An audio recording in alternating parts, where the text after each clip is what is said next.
Hello students, आज हमारा +2 political science का नेक्स्ट चैप्टर है the rise of popular movement, यानी कि जन आंदोलन का उदय। तो इसमें इस चैप्टर में हम डिस्कस करेंगे कि भी भारत के जो प्रमुख जो मूवमेंट हुए हैं, जो आंदोलन हुए हैं, वैसे हमने 6th, 7th, 8th, 9th class में पढ़ा कि जो भारतीय स्वतंत्रता संग्राम आंदोलन, उस आंदोलन से जुड़े हुए नेता, उनके द्वारा स्थापित किए गए बहुत ज़्यादा संगठन और जो पत्रिका, न्यूज़पेपर निकाल करके कैसे लोगों के अंदर उन्होंने एक नेशनलिज्म की फीलिंग को क्रिएट किया और देश जो है एक बहुत बड़े शक्तिशाली जो साम्राज्य था, उस शक्तिशाली साम्राज्य ने भारतीय लोगों के सामने घुटने टेक दिए और इस देश को आज़ाद होना पड़ा। तो स्वतंत्रता प्राप्ति के बाद हम पढ़ेंगे कि भारत के अंदर जो प्रमुख जो जन आंदोलन चले हैं वो कौन कौन से हैं। जैसे आपने चिपको मूवमेंट है उसके बारे में बताएंगे, दलित पैंथर्स जो मूवमेंट है उसके बारे में बताएंगे, जो ऑल इंडिया किसान यूनियन है जिसकी स्थापना 1936 के अंदर सहजानंद स्वामी के नेतृत्व में हुई, या ताड़ी विरोधी आंदोलन है, या आप ये कह सकते हैं किसान मूवमेंट है, या मजदूर और महिलाओं के जो आंदोलन है। तो इस चैप्टर में हम पढ़ेंगे सबसे पहले तो कि जन आंदोलन होता क्या है, उसकी विशेषताएं कौन कौन सी हैं, और प्रमुख भारत के अंदर उठे जो प्रमुख जन आंदोलन हैं उनके बारे में। तो सबसे पहले हम देखते हैं कि भारत जो है वो एक डेमोक्रेटिक स्टेट है, यानी कि एक लोकतांत्रिक राज्य है। और लोकतांत्रिक राज्य में लोगों के पास कुछ अपने फंडामेंटल राइट्स होते हैं, अपने मूलभूत अधिकार होते हैं। जैसे उनके पास अपने विचार अभिव्यक्ति की स्वतंत्रता होती है, पब्लिक गैदरिंग की जो है उनके पास स्वतंत्रता होती है। वो उस विचार अभिव्यक्ति के माध्यम से अपनी भावनाओं को सरकार तक पहुंचा सकते हैं। और यदि कोई सरकार उनकी इच्छाएं, उनकी भावनाएं, देखो लोकतंत्र में क्या होता है कि जो हमारे रिप्रेजेंटेटिव्स होते हैं वो हमारी इच्छाओं का प्रतिनिधित्व करते हैं, लेकिन कई बार जो पॉलिटिकल पार्टीज होती हैं वो उन इच्छाओं का, उन भावनाओं का सम्मान नहीं करती है। तो भी बहुत से जो मतलब कम्युनिटी या क्लास के जो लोग होते हैं वो इकट्ठे होकर के अपने विचार अभिव्यक्ति के माध्यम से या कोई संगठन बना करके अपनी बात को दमदार तरीके से सरकार के सामने रख सकते हैं। वो हो सकता है, ये जरूरी नहीं कि वो एक सरकार की नीतियों से ही प्रभावित हो, वो कोई सामाजिक जो परिवर्तन है, सामाजिक जो बदलाव है उसके लिए भी हो सकता है। वो जैसे समाज के अंदर बहुत सी फैली हुई बुराइयां, कुरीतियां जो होती हैं, जैसे अंधविश्वास है, दहेज प्रथा है, नरबली है, या जैसे भाई जो नशे की है, या समाज के अंदर फैली और भी बहुत सी बुराइयां हैं, तो वो सामाजिक परिवर्तन को लेकर के भी हो सकता है वो संगठन। तो यहाँ हम राजनीतिक दृष्टिकोण से पढ़ेंगे, न कि सामाजिक दृष्टिकोण से, क्योंकि कोई भी संगठन होता है उसका प्रमुख जो उद्देश्य होता है वो जन कल्याण होता है। तो यहाँ हम राजनीतिक दृष्टिकोण से देखेंगे। इस राजनीतिक दृष्टिकोण में जो सरकार जो होती है वो किसी समुदाय के हितों को ध्यान में न रख करके, या हो सकता है कि वो कोई ऐसी पॉलिसीज बनाए, कोई ऐसी नीति बनाए, या संविधान संशोधन करे, या कोई ऐसा कानून बनाए जो आम लोगों की जो इच्छा है, उसकी जो भावनाएं हैं वो उसके खिलाफ हो। तो एक प्रकार से क्या होता है कि जो लोग जो होते हैं वो एक प्रेशराइज की भूमिका में आ जाते हैं, एक सरकार की नीति को प्रभावित करने की भूमिका में आ जाते हैं, वो एक प्रेशर ग्रुप कहलाता है। तो इसमें हम देखते हैं सबसे पहला होता है आपका इंटरेस्ट ग्रुप, यानी हित समूह। हित समूह, देखो अपनी सोसाइटी में, अपने समाज में बहुत से वर्ग है, क्लास है, महिलाओं का है, किसानों का है, मजदूरों का है, कई छात्र संगठन भी हैं, या जो सोसाइटी के अंदर जो लोअर क्लासेस जो होती हैं उनके भी अपने संगठन हैं, या किसानों के हैं, तो या जो व्यावसायिक जो समूह हैं उनके भी हैं अपने। तो वो क्या होता है कि जब किसी समुदाय के हितों में समानता हो, किसी भी समुदाय, कोई कम्युनिटी है, उसके हितों में, जैसे मान लो किसान है, उसके हितों में समानता है। किसान चाहे वो उत्तर प्रदेश का है, पंजाब का है, या नॉर्थ इंडिया का है, या साउथ इंडिया का है, उसके हितों में समानता है, उसके इंटरेस्ट एक जैसे हैं। उसको समय पर खाद, बिजली, पानी मिलना चाहिए और उसने जो पैदा किया उसका समर्थन मूल्य चाहिए, तो उसके हितों में समानता है। ऐसे ही महिलाओं के ग्रुप हैं, उनके हित इंटरेस्ट हैं।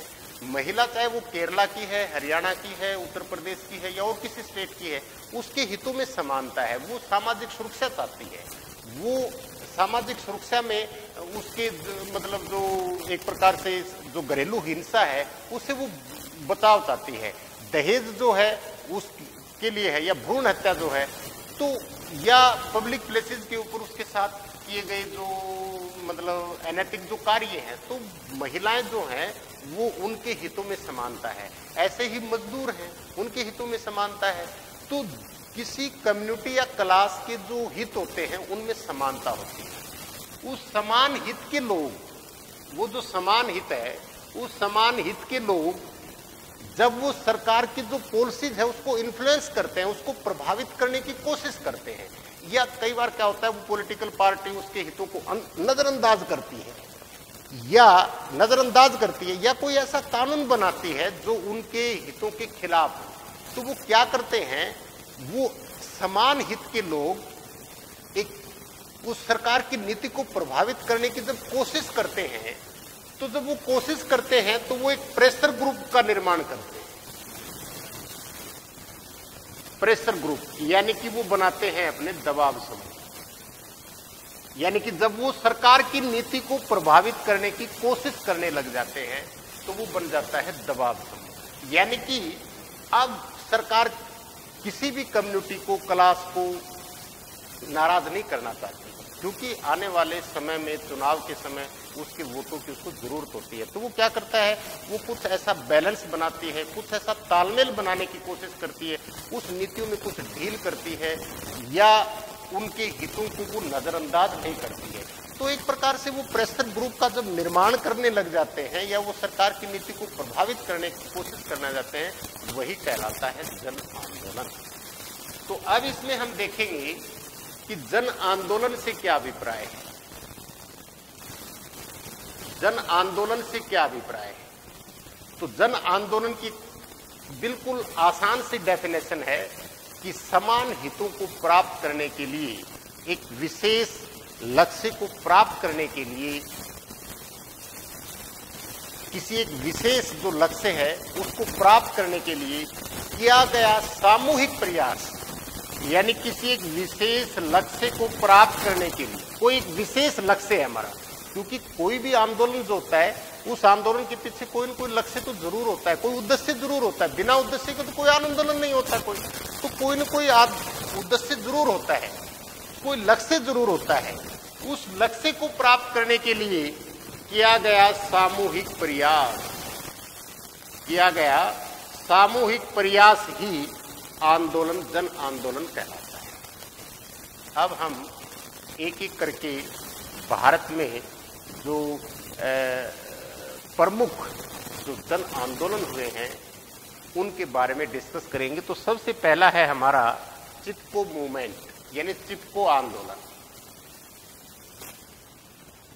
यानी कि जो हमारा चिपको मूवमेंट है, चिपको आंदोलन,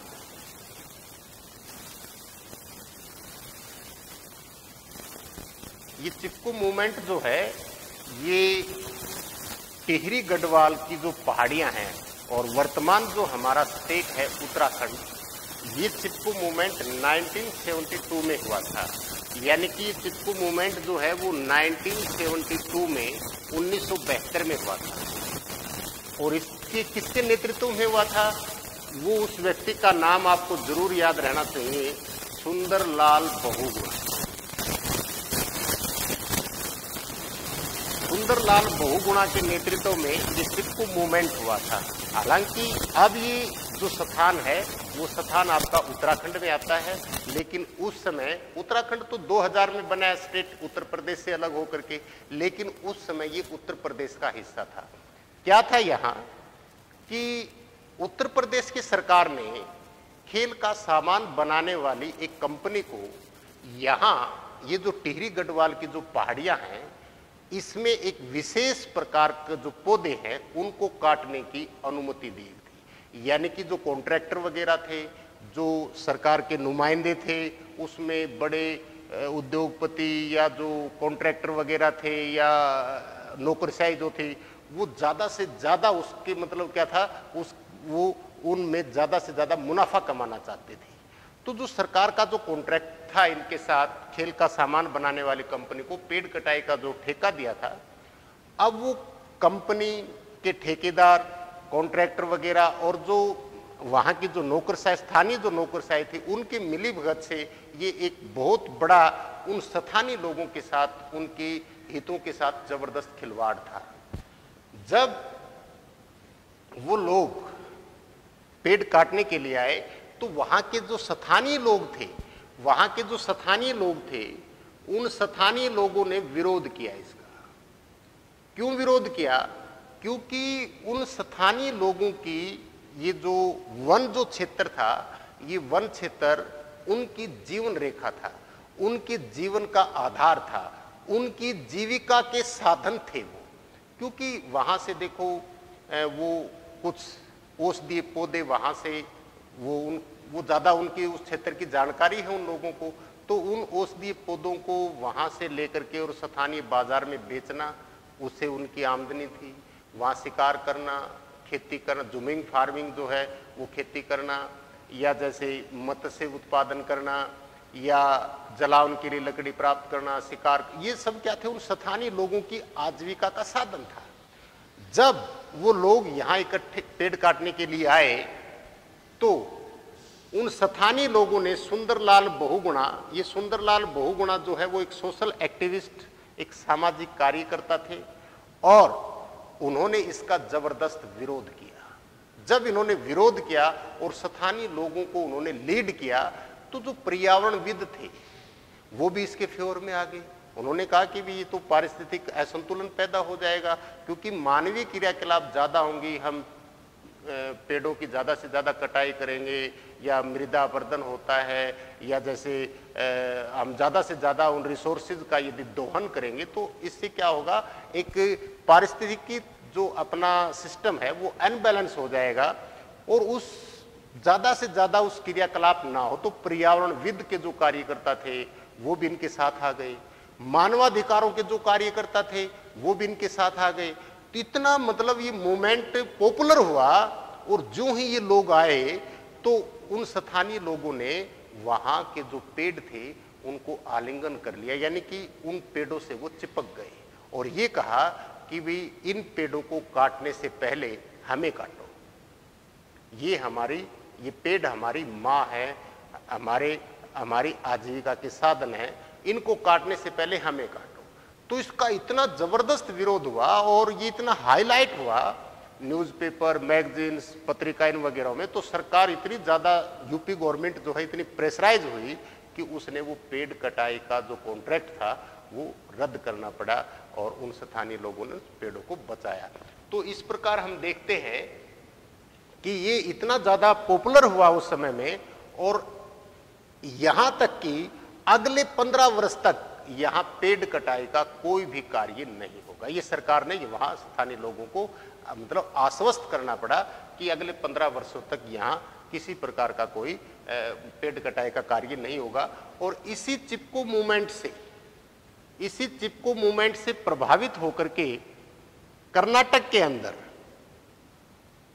कर्नाटक स्टेट के अंदर एक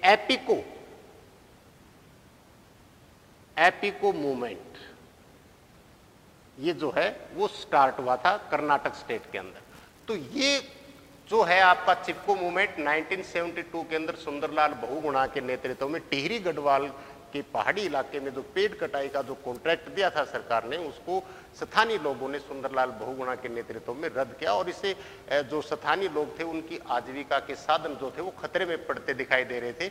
तो इसलिए उन लोगों ने विरोध करके सरकार से अपनी जो पॉलिसी जो थी, जो नीति जो थी, उसको दोबारा पुनर्विचार करने के लिए उसने मतलब सोचने के लिए बाध्य कर दिया, या उससे उस सरकार की पॉलिसीज को वापस सरकार ने लेना पड़ा। तो इस प्रकार हम कह सकते हैं कि एक डेमोक्रेटिक स्टेट के अंदर आप अपनी इच्छाओं और भावनाओं को व्यक्त कर सकते हैं। तो ये पहला आपका चिपको मूवमेंट स्टार्ट था। इसी से है आपका जो दूसरा मूवमेंट है जो पॉपुलर हुआ है, और वो दूसरा मूवमेंट है आपका 1972 के अंदर ही चला था ये भी, और वो था 1972 के अंदर, वो था आपका दलित पैंथर्स।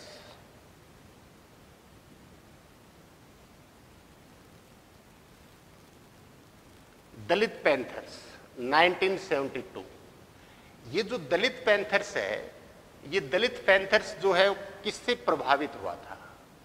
ये जो संगठन बने अपने देश के अंदर दलित पैंथर्स, ये 1966 के अंदर कैलिफोर्निया, अमेरिका के अंदर एक स्टेट है कैलिफोर्निया।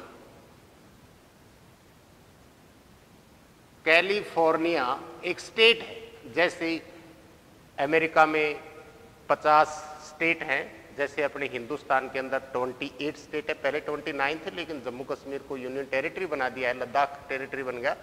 तो ऐसे 50 स्टेट है अमेरिका के अंदर, जैसे अपने हरियाणा, पंजाब, उत्तर प्रदेश। ऐसे ही अमेरिका का एक स्टेट है कैलिफोर्निया।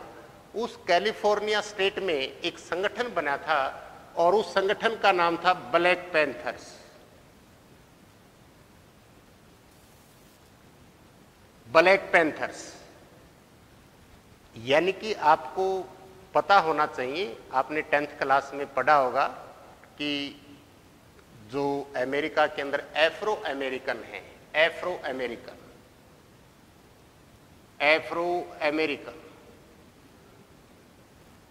उन एफ्रो अमेरिकन लोगों के साथ काफी भेदभाव होता था सोसाइटी के अंदर। ये पहले तो आपको ये पता होना चाहिए एफ्रो अमेरिकन से क्या अभिप्राय है।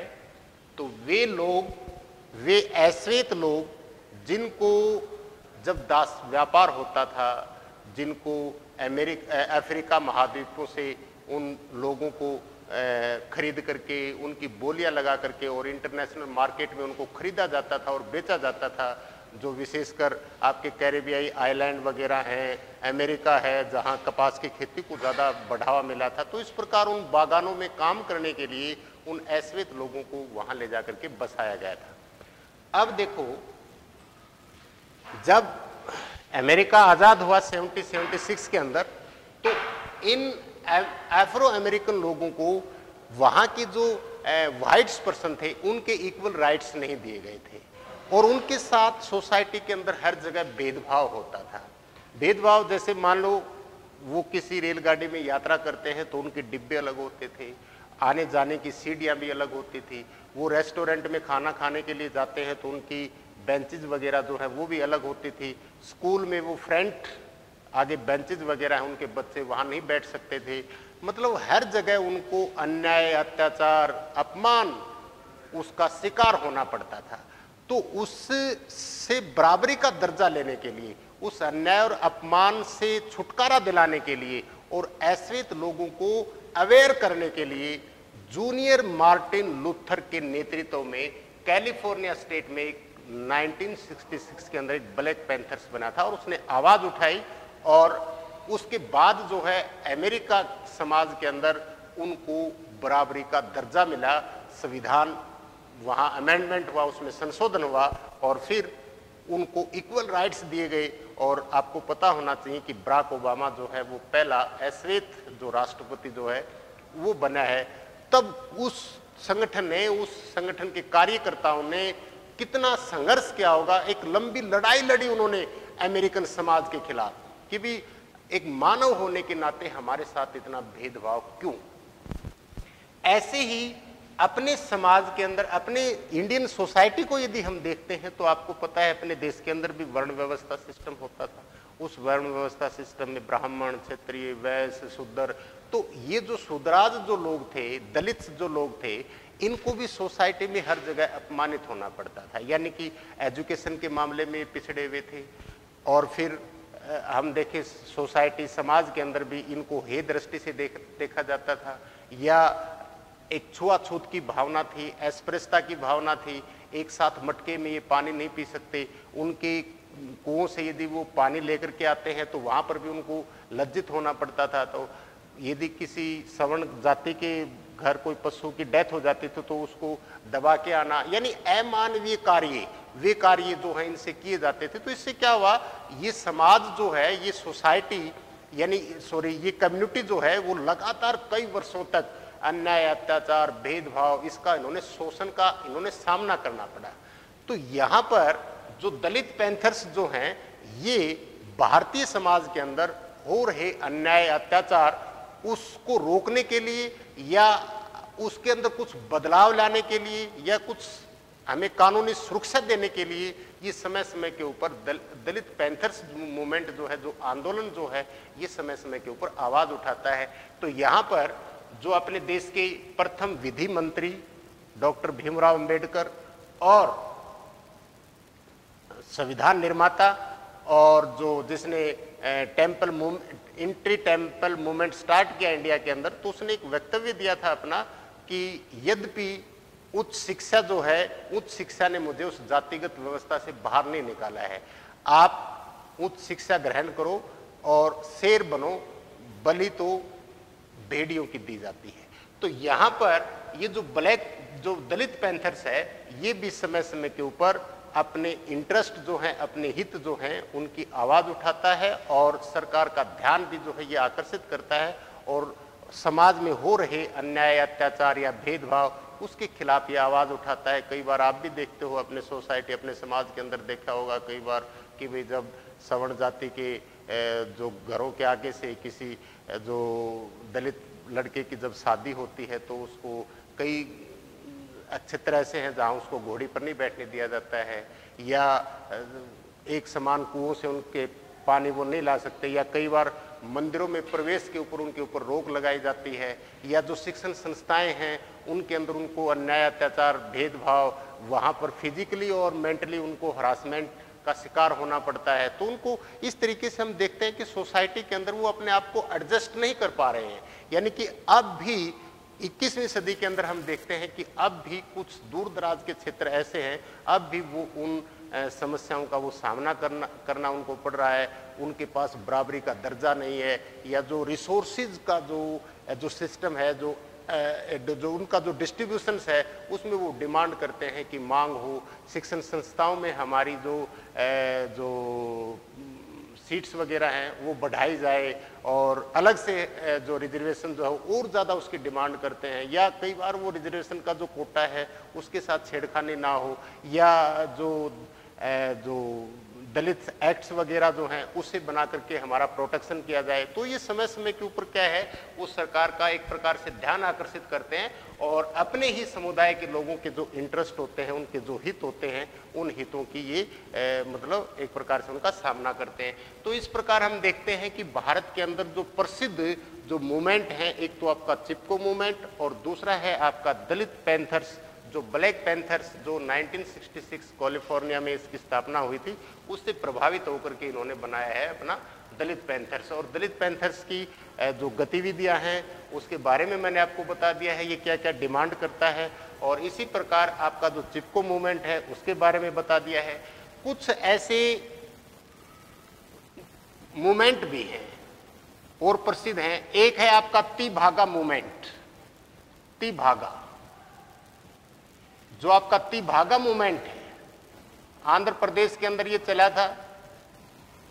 आपको ये देखो, अपन जब हिंदुस्तान आजाद हुआ, आजादी के बाद भी और आजादी से पहले भी अपने यहाँ एक सामंतवादी व्यवस्था होती थी। उस सामंतवादी व्यवस्था में जो फ्यूडल लॉर्ड जो होते थे, जो बड़े बड़े भूमि के स्वामी थे, तो किसान जो है वो उनको भूमि का मालिकाना हक नहीं था उनके पास।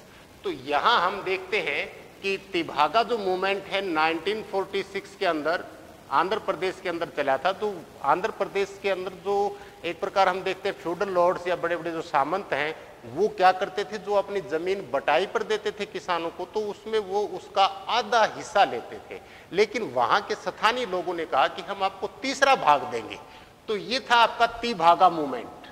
ये भी काफी पॉपुलर हुआ। तीभागा, ती मतलब तीन भाग, तो ये जो है, जो फ्यूडल लॉर्ड जो है उसके खिलाफ जो है एक आंदोलन चलाया गया था, और उसी से प्रभावित होकर के अपने देश के अंदर जो डॉक्टर विनोबा भावे हैं, उन्होंने एक आंदोलन भी शुरू किया था इसी से। और वो आंदोलन था आपका कि जो उसने भूमि दान के लिए जो बड़े सामंत थे, भूदान आंदोलन चलाया उसने, और उन सामंतों से, जो फ्यूडल लॉर्ड से उसने अपील की थी कि भी आपके पास जो एक्स्ट्रा जमीन है उस एक्स्ट्रा जमीन को आप भूमिहीन किसानों में वितरित कीजिए।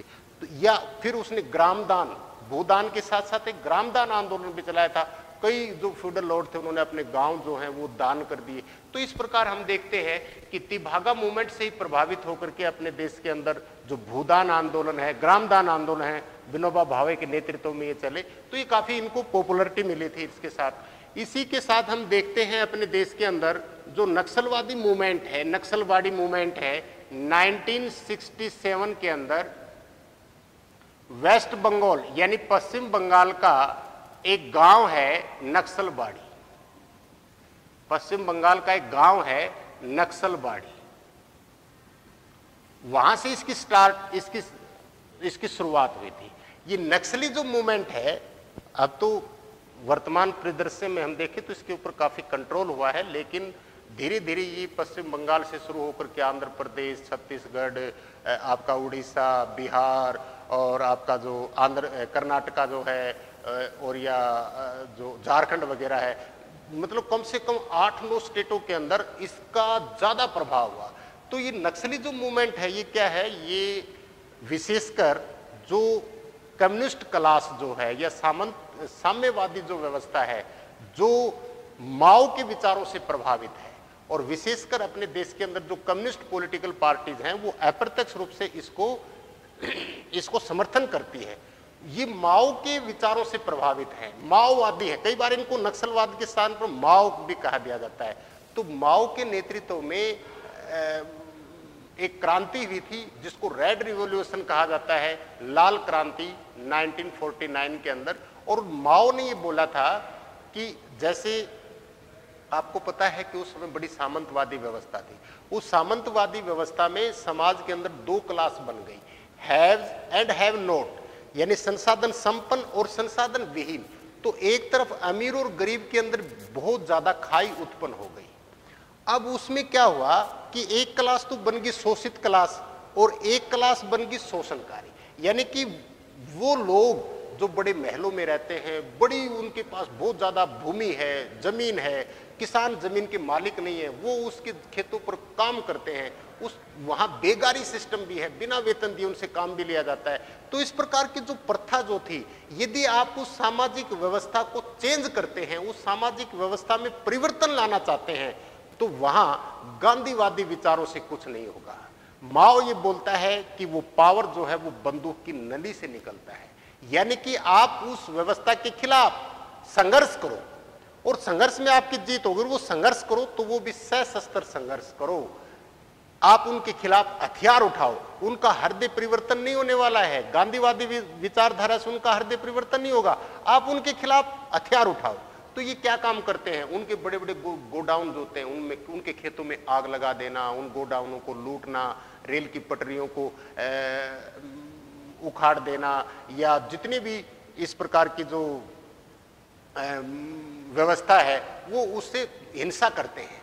साथ के साथ वो क्या बोलते हैं, वो ये बोलते हैं एक स्टेटलेस क्लास हो, क्योंकि कम्युनिस्ट विचारधारा कोई क्लास नहीं होगी, कोई स्टेट नहीं होगा, कोई पॉलिटिकल पार्टी नहीं होगी, तो वो उस डेमोक्रेटिक स्टेट को मानते ही नहीं है। दूसरा क्या कारण है, ये नक्सलवादी जो विचारधारा है ये फैली क्यों है, तो वो जो क्षेत्र है, वो जो ट्राइबल जो क्षेत्र है, जो उड़ीसा, बिहार, आप इन स्टेटों में जाओ तो बेतहाशा गरीबी है, बहुत ज्यादा गरीबी है, और गरीबी जो है वो व्यक्ति के मन में असंतोष की भावना पैदा करता है, और वही असंतोष की भावना उस व्यवस्था के खिलाफ खड़े होने के लिए उसको प्रेरित करती है। तो वहां बेतहाशा गरीबी है, मेडिकल फैसिलिटीज वहां न के बराबर हैं, एजुकेशन के मामले में वो वहां पिछड़े हुए हैं, और बाहरी लोगों ने जाकर के उनके संसाधनों पर कब्जा कर लिया है। ये उनके अंदर एक गुस्सा है, ये उनके अंदर एक रोष है। तो तो अब सरकार चाहती है कि भी कैसे उनको मुख्य धारा में लाया जाए। यदि वहां वो इस प्रकार की व्यवस्था भी करते हैं, स्कूल कॉलेज वगैरह उनकी स्थापना करते हैं, तो फिर भी वो उनका विरोध करते हैं। तो इस प्रकार हम देखते हैं कि जो नक्सली मूवमेंट है, नक्सलवादी जो मूवमेंट है, ये 1967 के अंदर, और इसके जो दो प्रसिद्ध नेता हुए हैं वो मैं बता दूं आपको, चारू मजूमदार